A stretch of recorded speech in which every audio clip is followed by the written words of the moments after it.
Elisabeth Borne, la réforme des retraites est indispensable pour accroître la fortune des plus riches. Non, elle n'a pas exactement prononcé cette phrase, en tout cas publiquement.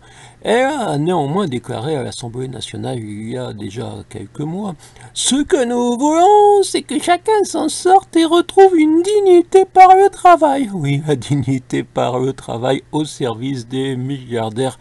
La seule dignité que peut apporter le travail, c'est celle qui consiste à avoir un travail utile, à faire des choses utiles pour la société et non à polluer, à salir, à détruire, comme la règle depuis des décennies existe en Occident. C'est comme ça qu'il paraît qu'on est devenu une grande puissance, sans oublier de prendre ailleurs pendant la colonisation.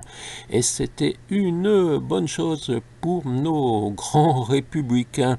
Aujourd'hui, on en est donc à une retraite qui devrait être à 64 ou 65 ans, alors que dans les années 80, on prétendait encore que la durée du temps de travail serait réduite grâce à la productivité, mais la productivité a été captée par des opportunistes. Notre grand Bernard Arnault en est l'exemple, lui qui est un homme des subventions socialiste et qui est devenu une grande fortune de la Macronie. Et oui, une grande fortune mondiale.